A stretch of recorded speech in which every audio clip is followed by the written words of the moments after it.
Hello, and welcome to the second episode of our No Context podcast. Wow. Those are hard, man. There's no context whatsoever. We're not giving it to you. I am Decavolty, found on the internet, where all good Decavolties are found. And I will, from my Discord, we are going from the leftmost, just like last time. Just introduce yourselves and say a fun fact about yourselves before we get into the nitty-gritty, if you want. Duck? Hey, I'm Duck. RiftDuck on the internet. You can find me on Twitch, Instagram, also TikTok, other things. I'm here. I'm there. More importantly, we're here together. Fun fact about me, if I can get my camera to focus on it, I painted that and that, the background, both of them. Nice. It's pretty.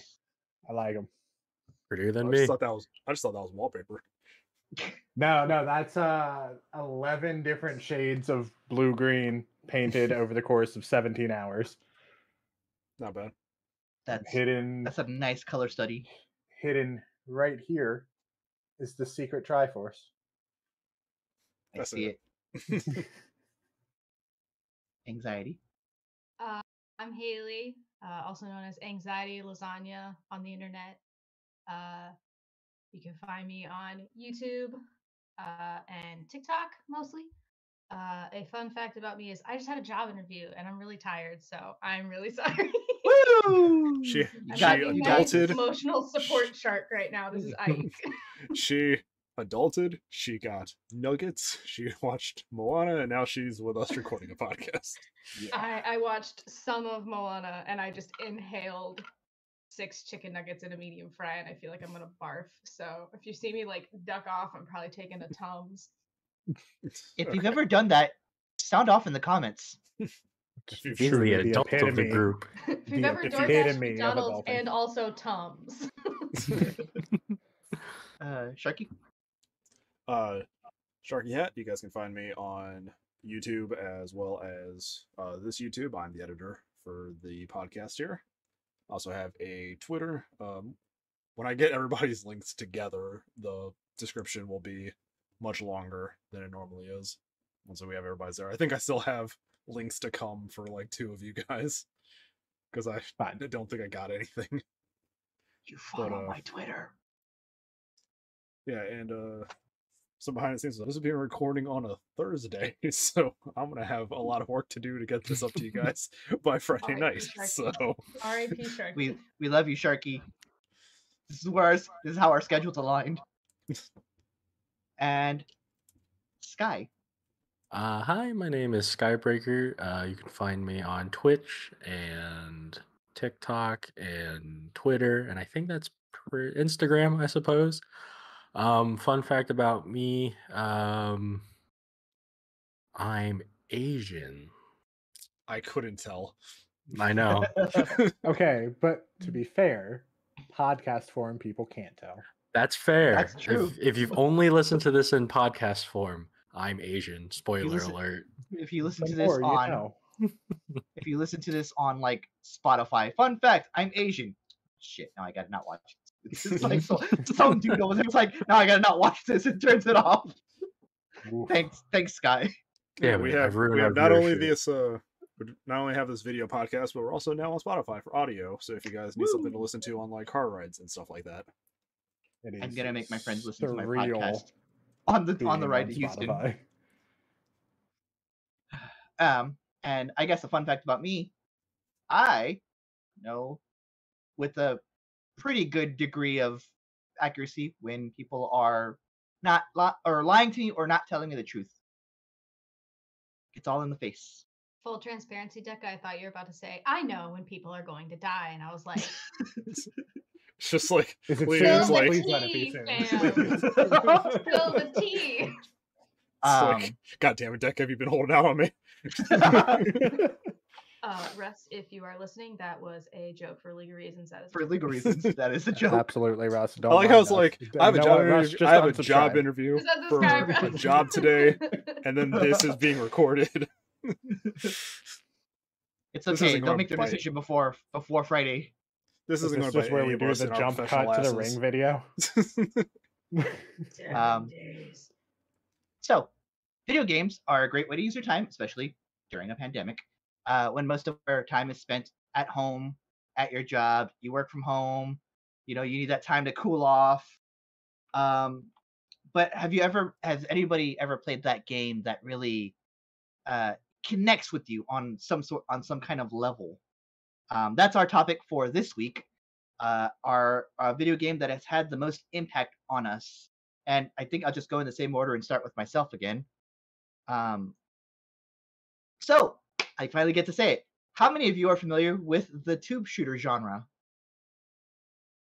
Is that I'm like not even going to is that like pretend to know what that is. Tempest? That's exactly Tempest. Okay, it was like tube, just like Uh, going down the tube, and it's like Yeah, you're just the you're going Tempest down is in a like tube. the It's like it's a polygon shape, and you're taking lateral movements around like a shape. My game that has had the most impact on me is Tempest 2000 for the Atari Jaguar. yeah. There's a show of your age. Yeah, I I don't told you even guys know I was what going to show Atari my age. Jaguar is. That's like pre-Nintendo. It's pre-Nintendo. I'm not even going to pretend I knew any of those words. So in a tube, so in Tempest, you take control of what is like a claw-shaped ship. It's about that big, appropriately called the Blaster, and you go around in lateral movements across the plane of like any kind of polygonal shape you can think of. There's pentagons. There's a straight like line, and a couple of them that's more of the Space Invaders type thing. There are some that are just in funky little shapes, and all sorts of like different weird shapes. And the goal is to survive the entire wave of enemies that keep coming at you. You get like little bombs. You have like these little pieces of debris, other things that are trying to shoot you.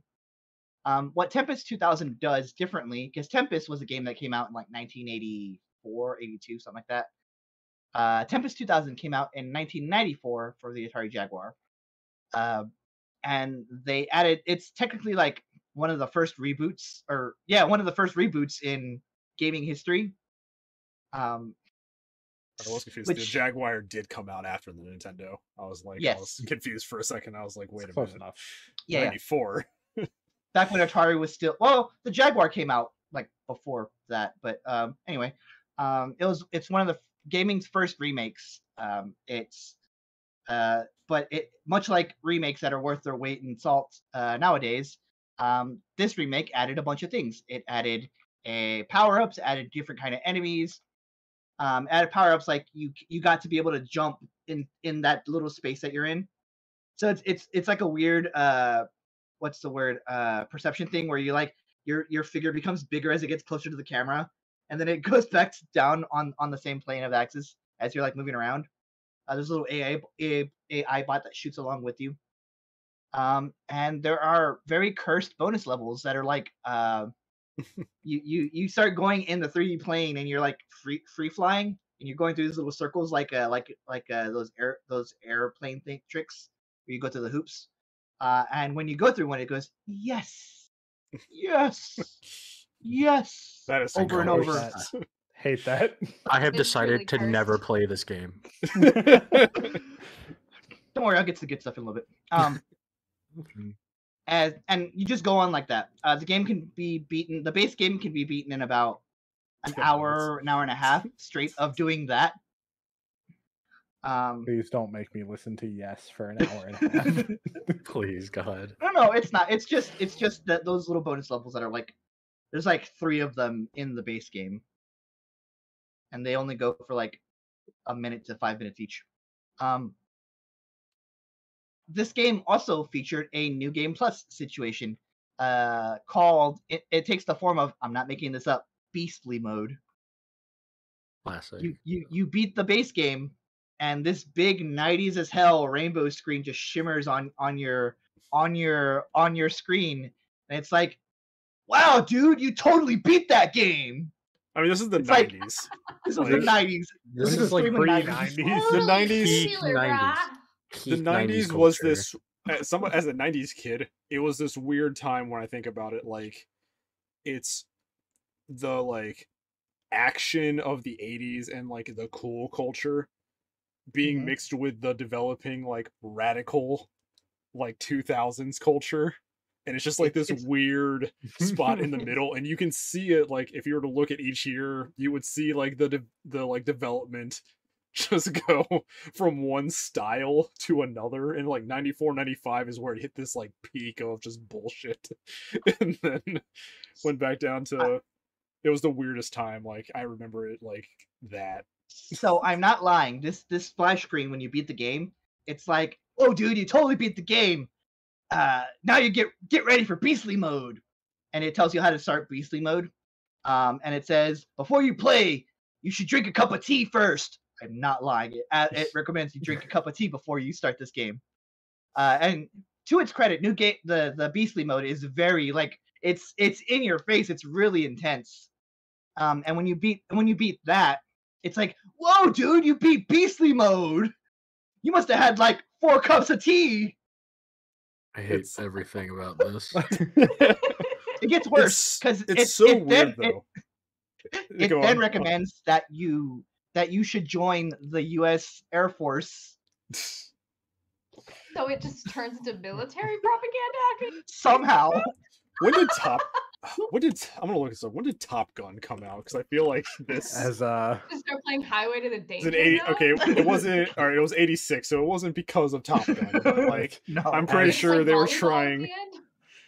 as Gale from You've Got Gale fame might say, gag me with a spoon. Had me with a spoon, Mrs. Henderson. Now, what gets me about that game though, Think it was Deco, Henderson. thinking about it, that Yeah. game cassette game cartridge probably had like less than like 100 megabytes of data on it, Oh yeah, absolutely. and they somehow still improved the basic game and added a new game plus on a system that wasn't like as modern as like a Nintendo system. Yeah. So I'm just like, whatever they were doing, they were able to code it in like nobody's issue with whatever they had. I mean, it's a you don't fantastic have to raise feat your of hand, Haley. It's not class. He's an Academic. academic. It's She is an mostly academic. for me to remember that I have a question. Sure. What's up, Haley? I was going to ask, you told us a lot about the game. What about it was super impactful for you? I'm getting to that. Oh yeah, Sorry. the point of the No, no, episode. ADHD. No, I'm getting to it. Don't worry. I want to set the scene for the game so that I can tell you why it had an impact on me. Bonobo Wrangler. Yes, you're good. Alvin, was that Sarah? yes. There you go. So one of the things that had an impact on me, and I don't know if this is like a positive or negative, but like the soundtrack, like we're getting into like the soundtrack now, actually like sticks in your head, like long after playing it. It's like this very pre-EDM track. It's very catchy. I will say that's been a problem for like early childhood video game music for me. It's just like I'll randomly like Just chip doing tunes. laundry or making dishes or you know, Do-do-do-do-do-do-do-do-do-do-do-do-do-do-do-do-do. and just chip tune music just chip starts tunes. going. Not even like actual and music, it's just beeps and boops. Like, Yep. one of the other features about this game is that there is a multiplayer mode, and it doesn't work. You're not playing. There's a where you're playing in tandem, and that was impactful for me, not because I played it, because I watched my mom and dad play it, and they had a good time. This was like mid '90s. I was watching them like, have their little dates on the Jaguar, and I was like, "Aw, they're having a That's good cute. time." And I'm like, That's so wholesome. like That 2, could be 3, me 4, one like day. 5 or 6 at this Yeah. time. that is Watching them you. play. That is you, Let's be Alvin. real. You just do it in the worst fucking game on the planet. Don't- just because I met my wife playing League of Legends doesn't mean you can all attack me like this. Let the record show that Skyebreaker outed himself. Didn't coax him into it. Thanks, Dad.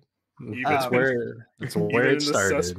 Even in the cesspool of League of Legends, love can bloom. Snake, do you think love can bloom even on a battlefield? But yeah, that's Tempest 2000, y'all. Any questions? No, so I played normal Tempest in the arcade a lot, like growing up. My mall next to my house had 2 arcades in it, and they had Tempest like tucked in the back corner with like all the other like simple like 80s games. And It's it was just one of precisely those the games same. that it's just one of those games that it's like I saw one day and I was like, "What the hell is this?" Because it's like growing up, it was like platforming, or the arcades had like the light gun like shooters Mhm. and stuff like that. So seeing this game that's just this like shape on this like U-shaped tube, It's like a U or a V yeah, or it's a just like star. shooting things. I was like, this looks so simple. Like, how can this be fun? And then you play Like it. that kind of mindset. Anybody else? Pretty All right. straightforward stuff. I mean, it's wholesome, but everything you said about the game makes me not want to play it.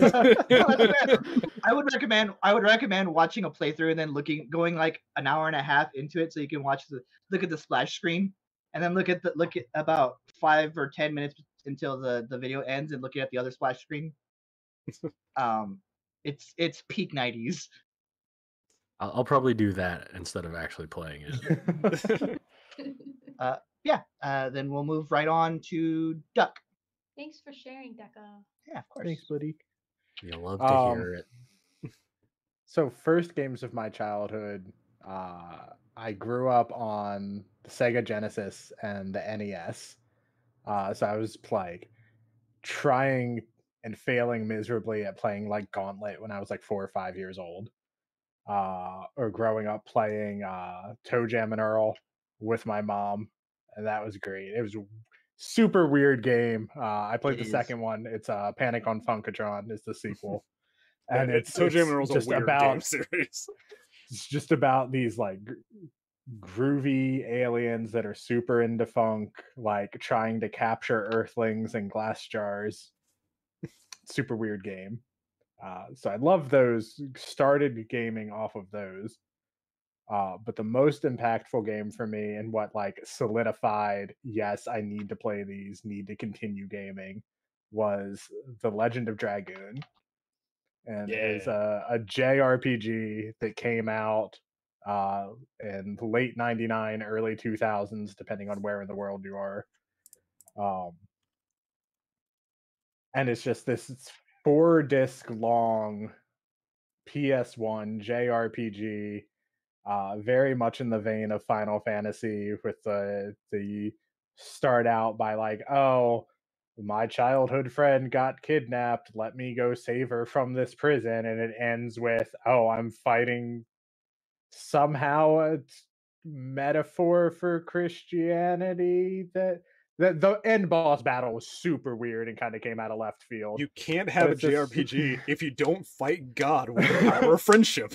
Right. You have to Honestly. like your first quest is save this cat from this tree, and the final mission is slay God. Every time. Like look at Every look at Persona 5. It's like get transferred to a school. Ending of the game, kill God. It's like, Yep. I'm gonna kill you with the power of friendship and this gun I found. It's like that's where the joke comes from. It's like JRPGs be like, Honestly, one of the best things that set Legend of Dragoon apart from other JRPGs was their combat system, which was the very standard like attack, defend, magic. Here's the unique thing called Dragoons, which is a powerful form to our game. But their basic attacks, once you selected it, they had something called the addition system, where you would have a large square spiral down into a smaller one on the screen. And if you timed hitting X correctly when the squares overlapped, you would get extra attacks based on the additions you had selected. And so it turned into almost this tempo based game, because there were like 7 characters you could pick from, and each one had different rhythms and tempos to their additions. And it made the very sort of boring, let me hit attack. Okay, I'm grinding. Let me hit attack. Okay, I'm grinding. It broke that monotony up a lot by even just having that simple addition to the game. And so playing through that, and then I played like Final Fantasy 7 and 8 right off the back of it. I was like, all right, guess I'm just a slut for RPGs now. We're going to be is it- talking about FF8, Yeah. by the way. Yeah, Love we it. are. Is it Final Fantasy VIII that has it where when you hit them, if you press the certain button in time? That's Squall's it's basic Squall's thing. attack. If you during the attack animation hit the R1 trigger, you'll do additional damage. That's what I thought. I never did. And this gun I found. And this this gun gun I sword I found. found. Sorry, I found the continue. sword, but it's also a gun. That's how you know you're playing a Final Fantasy game. Now So that I know that you're a Legend of the Dragoon fan, Charlie, I got a friend who's building his own subclass of fighter based on that game, so I might have to send Hell it to yeah. you. Love it. Yeah, I'll send that to you because he's like, "What do you think?" I'm like, "Why are you coming to me for D&D advice?" So I know about Legend of Dragoon adjacent. Like, I had friends that played it. They were playing Legend of Dragoon when I was really into FF8 at the time. And that reminds me that in my DVD case somewhere in this room, I actually have 4 like computer copied versions of the discs because my friend can make a PS1 game copy discs. So I was like, I do have that laying around, so I should probably play that again. You saying that reminded me of how I found Legend of Dragoon, because way back when video games were still relatively new, they used to put out demo discs. Yeah. So it would be Shout like out a to Pizza disc. Hut. It's like, here's 22 games that you can play the first hour of. Have fun. Yeah. And That a that's modified something version. Yeah. I think of like kids nowadays, and it's like you're paying for early access when we were spoiled and given early Honestly. access because we didn't have the internet to connect to our systems, so people had to make a game, make it correctly. Basically, And they put had it to on be a like, disc. Here's like, without any kind of like online marketing or anything, it's like, here's what you're going to play if you buy our game. Here's And then the first level. Here's the first 30 minutes. Fubu fucked that up. And then everything being connected online where people can be like, I'm going to release a game. Oh, it's broken. I'll fix it later. Mhm. Instead of, it took a lot of the dedication to making a good game. Most of us are 90s kids, out by of the the way. process. Yeah. All of us are 90s I used to kids. get my demo disc from magazine, man. PlayStation Magazine. Yep, Honestly. that's where I got mine. I got mine from OPM, and then I also got mine from Pizza Hut. Those Yeah, are Pizza the Hut- ones Pizza from Hut gave are the demo ones- discs. Pizza Hut Yeah. games and PlayStation Underground. Uh-huh. That's right. It was PlayStation Underground. And And the cereal boxes. never got Next to cereal that, boxes. 53 Hours of America Online. Those are the ones I kept getting. The 53 Hours of America Online. Just have a crate somewhere full of just old AOL 53 landfill hours. somewhere. Here you go. I think I've never played the Legend of series. I've watched my friends It's play. not a series. It's just one. Yeah, They- it's just Oh, a I never standalone. played it then. they I need know to have a it was, like, sequel in or a the- remake. Unfortunately, Here, since I'm I always thinking about it. watched my friends in the heyday of JRPGs and 90s PlayStation 1 era. Yeah. But I never myself played it. I played Final Fantasy. I played a little bit of Brave Fencer Musashi. Doesn't really count as a JRPG, I don't think, but it's close enough. That's an amazing game, though. It is. That's a whole different Yeah, podcast no, episode but- in and of itself. That's a and Saga preview of the next episode. and or Saga Frontier. a feature episode, because this is the impactful games. Then we're just gonna have the episode where we gush about our favorite games. Yeah. Yeah. I never got to play it, unfortunately. Yeah, my only interaction with the Legend of Dragoon series is watching Duck stream them back when he was replaying them, and I've only caught bits and pieces here. But I mean, it's a JRPG game. It looked fun. I was never a big JRPG fan, so seeing stuff like that was always it's always nice. But that's just because I never played them, not because I don't like them. They are a time investment, also. Yeah. So it's It's like definitely like a game that really lends itself to streaming too.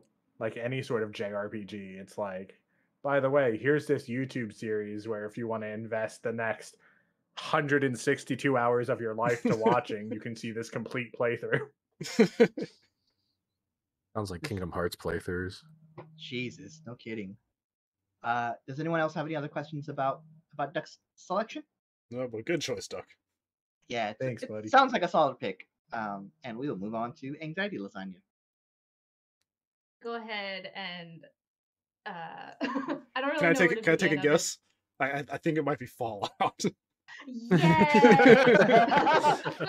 You're just like, So, yeah, I don't I wore know. my full Fallout outfit. So my gaming journey is not as like Long and storied. Ancient. my gaming journey is the first game I remember really playing that felt really special was my grandmother's gold cartridge, Legend of Dragoon. Yeah. See, The- I knew the that was OG. coming. I didn't know you would have it to show off. Oh, and The then I got its OG twin shit. brother. Oh, Oh my Jesus. god. What a So, flex. so at my grandmother's house, she had an NES, and we would play like Bugs Bunny Crazy Castle, and like we would try to play Castlevania and like Final Fantasy, and just do really poorly because we were like 6. But I don't know if I was her favorite grandchild or I was just there the most, but she would let me play her special game that no one else got to play and was hidden. That means So you're the favorite. that game sort of like helped You're start my absolutely gaming the favorite. journey. But then of course, like as a 90s kid, Pokemon was very much a huge deal for me as a kid. Most of my friends in elementary school were like boys, and they were like, "Oh, you're not playing Pokemon?" I'm like, "I am to play Pokemon." And like my first Pokemon game was Gold, and it was like, oh man, this is really fun, but it felt like really competitive with them. And Sounds like a bunch of that boys. feeling, yeah, that Especially feeling of at that age. competitiveness, yes, that feeling of competitiveness kind of changed the trajectory of my gaming life, where middle school, high school was very much into Kingdom Hearts, just like the PlayStation games, because I didn't have every other console known to man Yeah. that those games have come out on, and I haven't gotten to play 3 yet. But the most impactful one for me was definitely Fallout 3, the one set in our nation's capital, because I've been there many, many times. So it was very weird seeing the capital look like that, and that made a big emotional impact on me. Plus, And then 2020 happened. but I think the reason this game sticks with me the most is like I had never played a sandbox game until it was like sophomore year of college, and the friend who is not a friend who must not be named was like, "You're gonna play this game, Fallout 3," because like my other friends were like, "Learn how to play, like Halo Reach," or like I don't know if League of Legends was out in 2011. It was. Yes. And they were all Unfortunately. into that and weren't like playing games with me anymore. So I was like the big sad left out. So this friend was like, "I'm gonna teach you how to play sandbox games." I'm like, what is that? And go through like the tutorial, and Amada hands you the pistol. And I stood there because every other game I'd ever played like pointed me in a direction or like gave me something to do. Or like I had just played Fable 2 where it like lights up the path for you with like glitter. So I'm just sitting there like waiting for the game to prompt me what to do. And he's like, "What are you doing?" I'm like, "I'm waiting for it to tell me where to go." And he's like, "No, you have to figure it out or you'll die." And that I had to turn the game off because it freaked me out so much. Yeah, Fallout 3. Panic. That's the problem I have with Fallout 3 is that like the vault opens, you get a gun, and then it's like, okay, here you Have go. fun. And I'm like, Good luck. I need guidance. Like, That like blew my mind. Where like Amada handed, like I wasn't even out of the vault yet, and I was overwhelmed, and I had to like come back the next day, and just sort of like it took me forever to even get out because I kept seeing like the security guards and thinking, "Oh my gosh, a police officer, how helpful!" And then they'd beat me to death, and I would be so confused. But that Be realistic. game, for me and Sky, yes. oh my god. Oof. And it changed how I saw video games, because in this like I could make choices and those choices had consequences through their karma system. And I tried playing an evil karma game after I started it, and Liam Neeson said one time that he was disappointed in me and I couldn't do it anymore. I was like, I can't. Like I blew up Megaton and I cried and couldn't play the game for 2 days because I was like, I killed kids. And then I was like, Moira, I killed Moira. And then I go over there to like try and like, I don't know what I was expecting when I got over there. But Moira Fallout was 3 like a spoilers, by the way. ghoul. And I just was like, this is the worst decision I've ever made in my life. And you find your dad, and he's like, I heard about Megaton. And I was playing as a guy character, so I could like divorce it from myself as much as possible. It's like, I'm disappointed in you, son. I was like, Aslan, no. So I deleted that game and have only ever played Good Karma playthroughs, but I'd never had a game that was like action and consequence, and that I didn't have to do like a set of things. Like I would go to a new area and do like a bunch of side quests and be like, oh god, let me go do this next thing. And Yeah, because now I've really isn't the objective of the game is like once you get out, it's just like find dad or something, find dad. Find So dad. there's like a series and it of doesn't matter breadcrumbs how you many follow. corpses you leave in your path. So Yeah, so yes and no, because like your dad can be disappointed with you, which like I know is like falling into the empathy fallacy. Like not everybody's gonna care that Liam Neeson is sad, but I certainly do. And like guys would watch me play it and they'd be like, why are you picking up every single item? I'm like, because what if I need it? And they're like, you don't need tin cans. And then like the Rock It launcher came out and I was like, who doesn't need cans now? And I just had like and I like collected a set of like perfectly repaired like every set of armor in that game and just like played the absolute crap out of it because it was always so fun to just like go to a new spot and be like, I gotta get all the quantums, I gotta get all of this. And like no game had that before. Like Kingdom Hearts kind of had like a you can get all the like upgrades or like you go to the Moogles and you like make stuff. It's been a minute since I played that game. But Fallout and then like the Bethesda pipeline, the Fallout to Skyrim pipeline. So I'm deep in Skyrim now, and like even though those games like have a plot and you have objectives, you can kind of like do a little bit more like role play in it than like other Yeah. games that aren't sandbox. So like in my Skyrim game, like I'm a mom, I have 2 kids, and everything I do is to make sure my kids have a great life because they're adopted. I found them in the street. They're my little street babies. And the one person, because like you can marry people in that game too, which I was like, oh, I love a good romance subplot. So I went through the whole list of all the people you can romance in that game. I was like, who needs my help the most? Hold on, I have to show you something because you're talking about Skyrim. Give me 1 sec. Okay, Alright. I'm gonna talk about my continue, though, husband. yeah. Okay, I'm gonna talk about my Just- husband. So Haley's the guy Haley's who- found the end game. She's found the Yeah, end game like, of I don't even- Skyrim.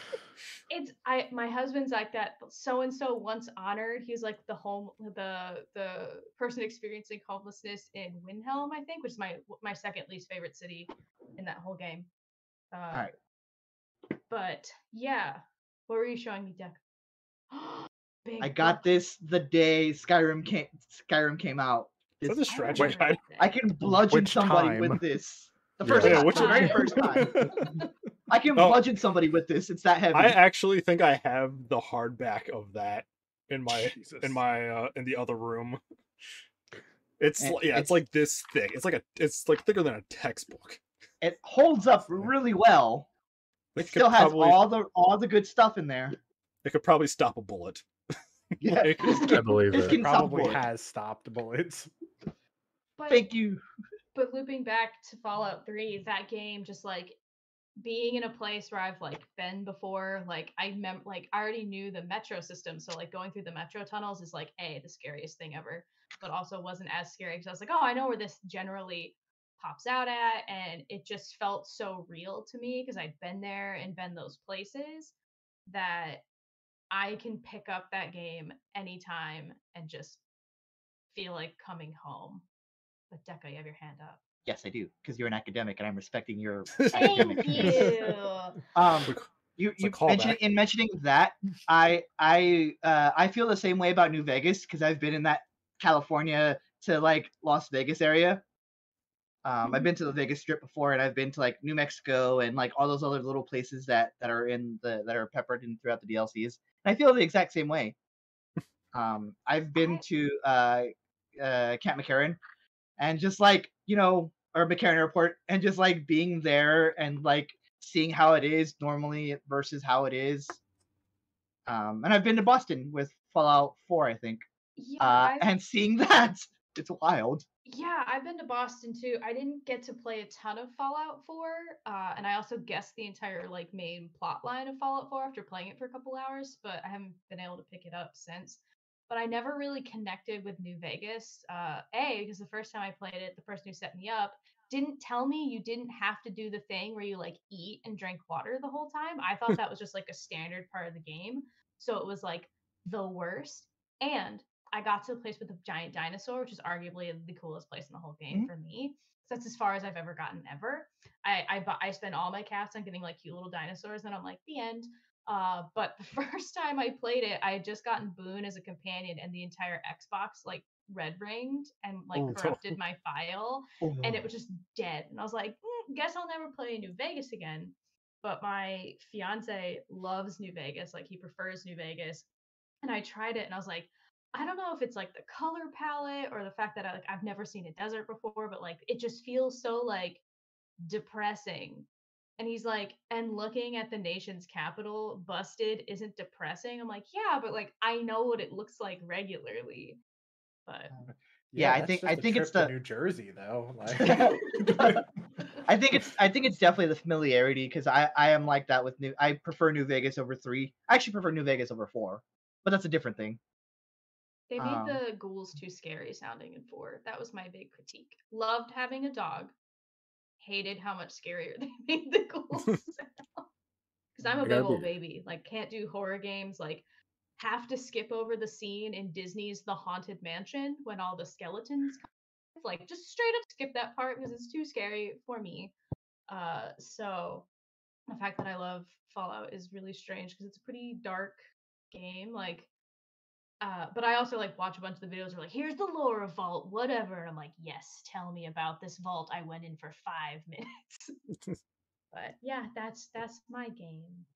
Does anyone have any questions about Fallout 3? Not a question, but more of a comment. It just reminds me of that one article about the one kid who went on a school trip to like Rome or something, and his group got lost, and he knew how to get back to where they needed to go because of Assassin's Creed. Oh yeah, I remember seeing something about that. And It's just the in thing the is, same vein. they also because of the architectural data that they had, they have the like actual building structure to like Notre Dame. So if they want to rebuild it, it's Oh yeah, saved that's right. in like a file, like detailed, because they did like the laser scanning to get the architecture right. Oh yeah, in our newspapers when Bethesda went to take their cameras into the metro system, like I think people were mad about it because they were like, the security risk if they publish how the metro systems work, the terrorists can blah blah Yeah, blah. I think the Taliban have more to do than play Fallout. So Plus, like it already is destroyed, so you can't even go through like half the metro system. So it just gets you to where you want to go. But like when you walk in and the like square tiles, like the recessed square tiles in the ceiling, I was like, oh, that was when I really gasped when I saw that. I was like, oh my gosh, they even got the ceiling tiles right. I've seen them before. I've seen them. What did Tom say? 16 times the detail. Not a question about Fallout, but a question involving sandbox games and games with morality. Have you played the Mass Effect series? I wanted to ask that. It's good. So it's on my list of games to play when I can get a like setup, because like, hi, I'm filming on a laptop.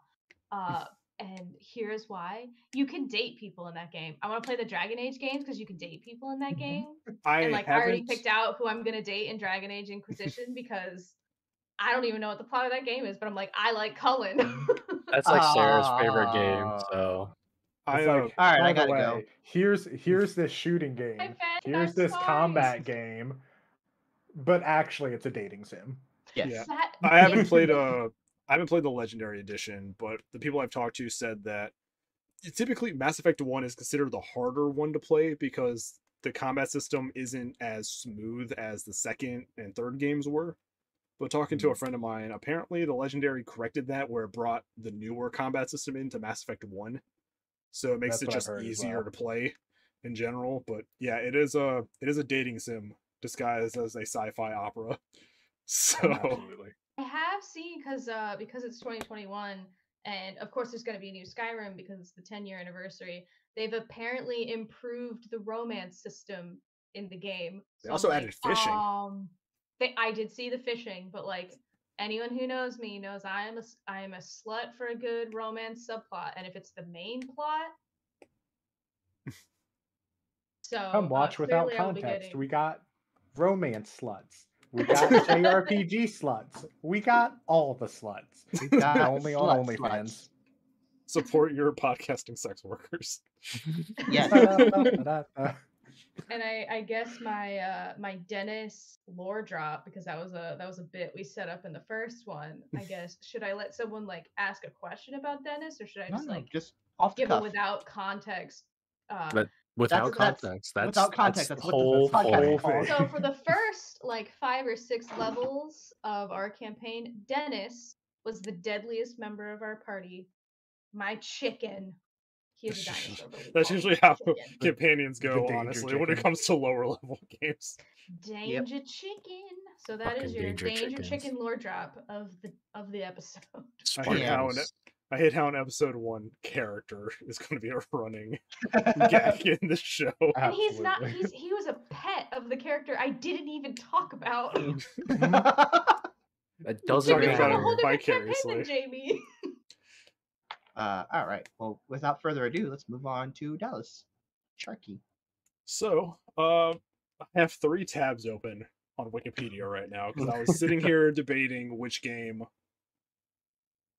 meant the most to me to make me realize like I love video games and I love what these can be. One of them was mentioned, FF8, is because that was the thing that I put most of my time into. That was like the first game that I actually like put focus into. That wasn't just like a brief action style game. The second one I was thinking about was Metal Gear Solid, because the Psycho Mantis fight where you physically have to change your controller slot. Like you have to unplug your controller and plug it into a different controller port to beat the boss. Showed me like you can do some crazy shit with video games, and I'm here for it. But then there's a game that I really thought about and stuck with me the most was a Super Nintendo game, Zombies Ate My Neighbors. It's Wonderful. a like top-down. It's a top-down like 2-player shooter where you're 2 kids in a neighborhood, and all these monsters from like classic horror movies are like arriving, and like level by level you have to save your neighbors before the creatures get to them. And it goes through like all these classic locations. Like you have your neighborhood, you have an abandoned mall, you have like a factory, a pyramid, randomly. Pyramid for some reason, yeah. Because the enemies are like zombies, possessed dolls, a guy with a chainsaw, Dracula, fishman, werewolves, mummies, and A giant baby. and a giant baby. Scary. Which is like a child. True. No. But the thing is, like, the weapons you get are all kind of like, they're either like comedy weapons, like a squirt gun with holy water is like your main weapon to kill things, but you can pick up like silverware and that'll one hit the werewolves. And it's like you have to constantly like, what weapons do I use in this level that would be most, effective kind of thing. It was the game that when I was old enough to like realize what I was doing, because like it came out in '93, so I was 4 at the time. So when I was about 6 or something, is when I really like started like the synapses started firing, and I was like, this is a game. There's a goal to this. I can beat this game. And that's when like really clicked, and it was like I just spent so much time on the Super Nintendo playing it alongside like Super Mario World and everything. But the thing is, this game really holds a like spot because this was like one of the games that me and my dad used to play together. Because he got the Nintendo, I guess, from my older sister, because she's about 6 years older than me. So when I was growing up, we had an original Nintendo where they played like Duck Hunt and the original Mario and like all that. And then we got this game after we got this system after my little sister was born. So it's like, when I was, hey, I can't beat this level, he would sit down and play it and everything. And it's like the one game that I keep going back to on like emulators and stuff like that to keep playing. It's one of the games like I tried practicing like speed runs for to try to like get a speed running record on it going. Because I had this game as like one of my main, before getting a PS2, like it was just a Super Nintendo that we had at the house. And it's like, it was this game. This is the one I kept plugging in like every afternoon to sit down and play. And Yeah, I wish they would do something with it. Unfortunately, it was developed by LucasArts, who I think is now owned by EA, doing like the Star Wars games or something. Yep. Let me confirm Yeah, that. something like that. Like I said, I have a. Okay, it's Bob. Yeah, it's primarily EA. It's also being held by Disney, so they're the ones that have the rights. Significantly worse. They have the rights to Just- it, but Just it's throw also it it was into also the MCU. it was also published by Konami before they became like Ooh. soulless. So it's like Yeah. trying to get these two companies to do something with this game is just like, It's gonna be pulling teeth. it's like just give me one of these games again. Especially nowadays, where you can have like a 4-player like online version of it and stuff like that. Because this was a Mhm. 2-player like Super Nintendo game, and the only thing we really got from it was a sequel the year after, which was bad. So As they tended to be. yeah, it was like the sequel was just really bad, but Ha- the things like Early it played the sequels same. were like coin flips. Yeah, Mhm. but it's like this basic plot. It's like a mad doctor creates a bunch of monsters, and then the most 90s like named kids, Zeke and Julie, are like the two That's about right. going Oh, on with it. But Jules. it's just like it's just fun. It's like it didn't sell well, but it's like a cult classic. Like people who had Super Nintendo will like always mention it at least, even if they never played it. Like people know about it, and it's just like it's a simple, straightforward game. It was so fun. Like That's what's important about games. yeah, it's like that thing. Like it was just fun, like it. But I think that's also And now you something have like League of Legends. like I mentioned earlier. I think that's something that was lost when your game system could connect to the internet. Like it was, hey, we're gonna do all the stuff online. We can put out a game, patch it if we need to, if it's broken. We don't have to like sit and dedicate, time more the time that we need. We can Polish just put time. it out. We can just do enough and put it out. If it runs, it runs. We can fix it like the day after. No Man's Sky. It's like an Whew. industry thing, because like I'm sure like Mhm. back in the 80s and early 90s, like video Yeah, games weren't the cool thing to do, and now they're the No. cool thing to do. It was kind of a niche thing. Not niche, but it definitely wasn't the pop culture thing that it was. I mean, Nintendo systems were popular. Sega was popular. I think it really hit a stride when the generation with the PlayStation, the GameCube, the PS2, like when that generation hit, I think it really started picking up like mid 2000s. I want to say is that's kind of when you start seeing like this growth in popularity. But I think that Gaming does itself. help it too. There was not a lot of companies. You had like 3 major publishers. You had underneath like 4 different like major companies. You had like Sega, Capcom, Nintendo. With all these studios like underneath them making their games, they were just publishing them. And it was just people that cared. They're like, hey, we're gonna make a game. We have one chance to make it. Because that's the thing, like you have one chance to make a game when you're putting it on a disc or a cartridge back then. It's like if it doesn't work, it doesn't work. We can't fix that. Like we have to dedicate time to doing that, and if we want people to buy our game, then we have to have it be fun. It has We to have be to have good. it do something. We have to have it good. And that's why when you look at like a little tangent, but when you look on like PS2 era games, when you start getting the franchises like Devil May Cry, God of War, all that, those games like they stood out because it was just, hey, we have to make something new and we have to make it fun. A tangent on your tangent, though.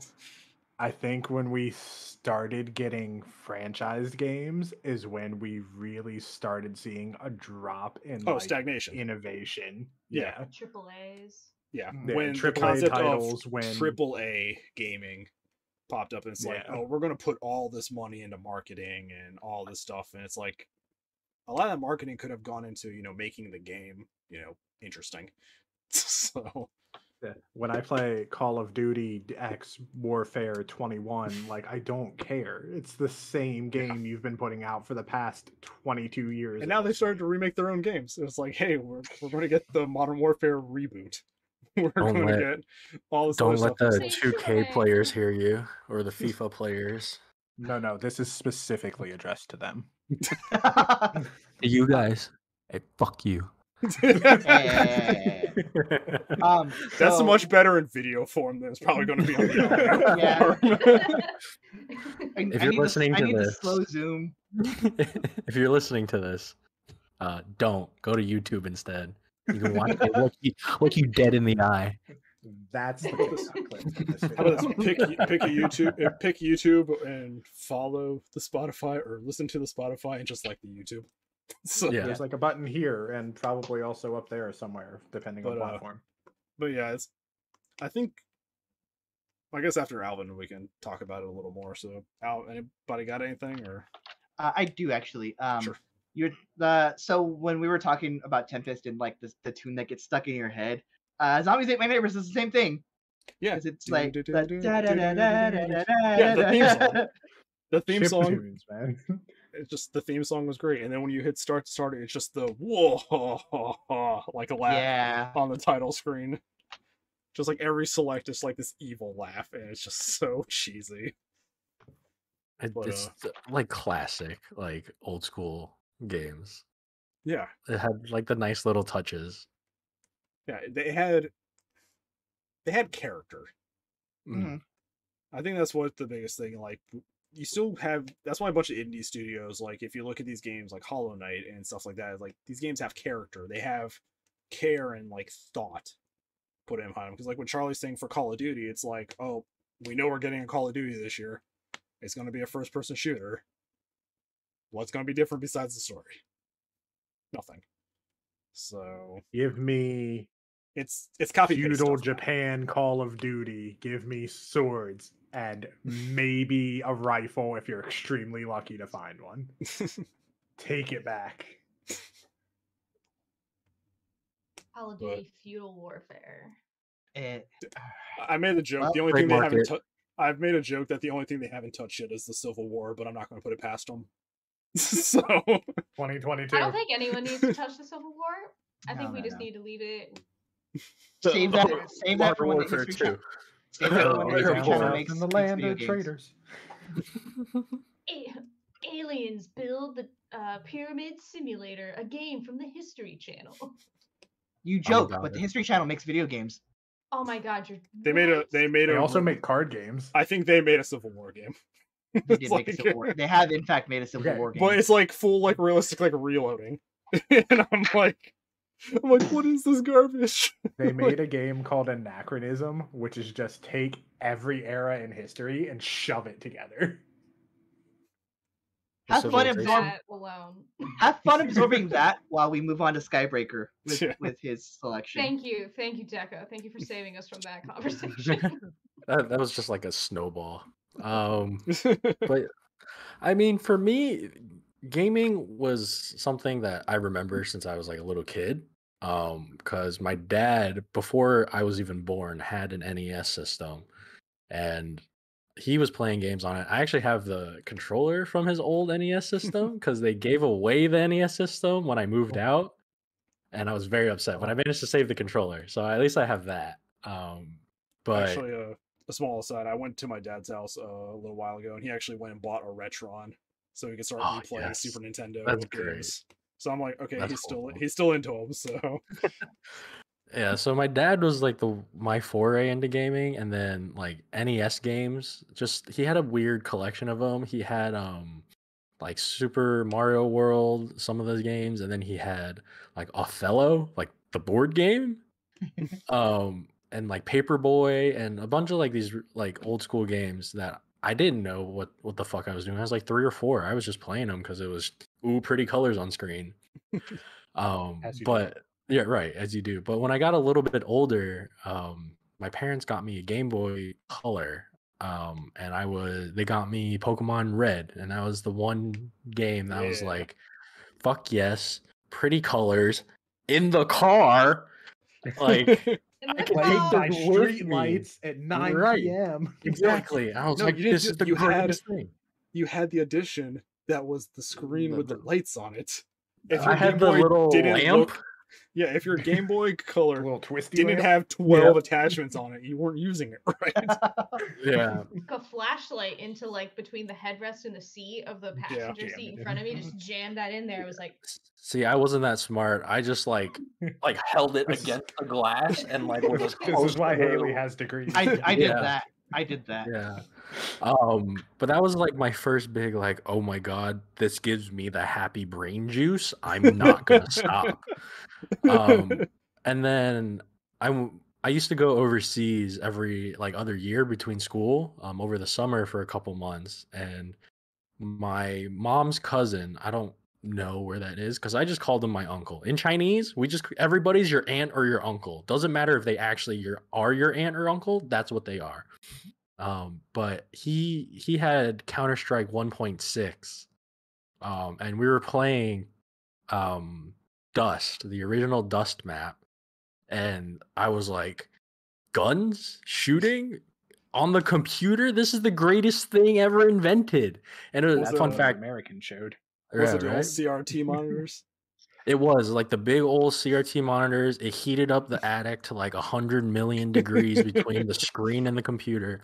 But I had so much fun. Fun fact, it was also when I really like got into music, and I discovered Metallica of all groups, and that was like my foray into music as well. So that's a whole nother story. But Counter-Strike 1.6, and then after that, the one that really got me into that had the most impact on me, because it was like you could play it casually, you can play it competitively, you can play it with friends online. It was the Command and Conquer game.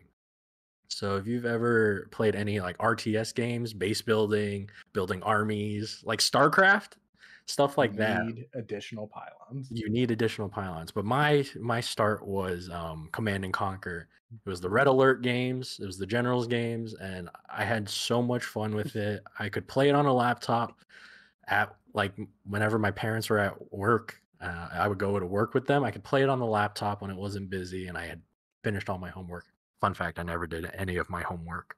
Are you talking about the old like 500 megabyte hard drive laptops? Oh yeah, like the ones they talk about like in Friends or whatever. Like when he like busts out that laptop. The laptop and that's it's as big as the Skyrim strategy guide. yeah, exactly. Still got But- it here. But it was like Command and Conquer RTS games were like the one thing that really got me into gaming. That was like my dad loved to watch me play it. You know, you build these bases and armies and stuff like that.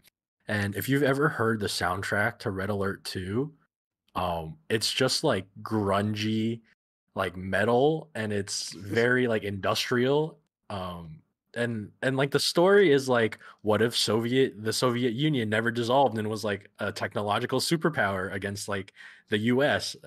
It's super cheesy. It has all those like real life like IRL filmed cutscenes. Yeah, the FMVs, the full motion Yeah. videos with like the real actors. That's where we get the classic Tim Curry space.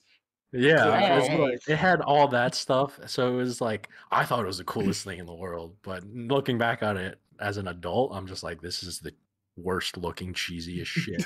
People got paid for this? Like, but I loved it. let I your dreams still be love it, dreams. honestly. Like, I got like the EA pass on Origin or whatever just so I could replay those games because there's like no other way to get them. I still have a ton of fun with them. And fun fact, that also kind of led me into playing Warcraft 3 and subsequently Dota and subsequently League of Legends. Oh, so this was the start of the downfall. Oh, yeah. So, 100%. Yeah, You were so talking about it- snowballs you're- earlier. yeah, your most it's the domino meme. It's the little domino being flicked, and it's like my love for Command and Conquer. The big domino, this fucking League of Legends. It's not even Command and Conquer. It's just like CS 1.6. Honestly. Legends. And League of further past Legends that domino, it's absolutely. like starting League of Legends, meeting friends leading to this podcast. Yeah. So, but that's sort of my big one. So Command and Conquer was like that gave me the most dopamine, and my brain was just like, you have to hold on to this for the rest of your life. So I'm I gonna ask a send. silly question. Yeah. Yes. What is an RTS game? Is that what acronym you use? Yeah. So RTS stands for real-time strategy. So Oh, okay. you can't pause. It's not like turn-based. Everything happens at the same time. So you're managing resources, managing your armies, and then like you're managing like skirmishes like on the battlefield, like across the map from each other. Because at the same time, Gotcha. your opponent is doing the same thing. So it's like while they're base building, they can send people to attack you, and you have to react in real time to what they're doing. They have to So- react in. It's just a 1v1 like military kind of thing. So Mhm. like Civilization doesn't count because that's like turns. Right. Yeah. It's like Okay. Civilization, but if everybody was going at the same Oh time. god, no, that sounds Yeah, stressful. if you, it's like getting further into the acronyms. You got like actions per minute. You got like people who are doing like 12 things at once. Oh yeah. Look, my fiance is in the Navy. He speaks in acronyms, and I have to like make my own versions of them because I'm real It's bad at acronyms. My favorite thing to watch Korean StarCraft players go against each other, because I'm like, I don't know what the fuck's going on. These guys are going I've way met too some of fast. them. Yeah, they're like I've met a jumping few of them. across the field, like They've got like constantly. You're like, they've got how- hotkeys to muscle memory. They got like camera shifts to muscle memory. They can do like the key bindings like on the fly. It's like The like 0.5 second like camera flick to a certain area and flick back and taking in and processing all that information. Hold on. Are you good, Sky? Yeah. Okay. You said you met a pro She's met multiple. StarCraft player. That's a story for another podcast, but long I can tell I by know. look I'm on- setting it up. I can Long tell by look story on his short- face he doesn't want to talk about this. long story short, I got ditched briefly at a Major League Gaming tournament back in the day, and security must have thought I was somebody important. So they were like, "Where's your people?" And I'm like, "Oh, they're in the bathroom." But like, they took me back, and I got to meet some League players and some StarCraft players. Security was so sure about their stereotypes. It's like, you don't belong here. Come with us.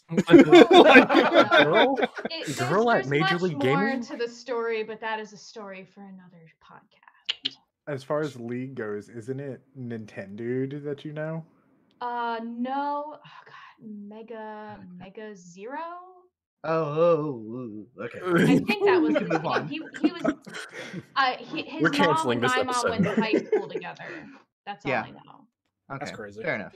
We canceled this episode, this future episode.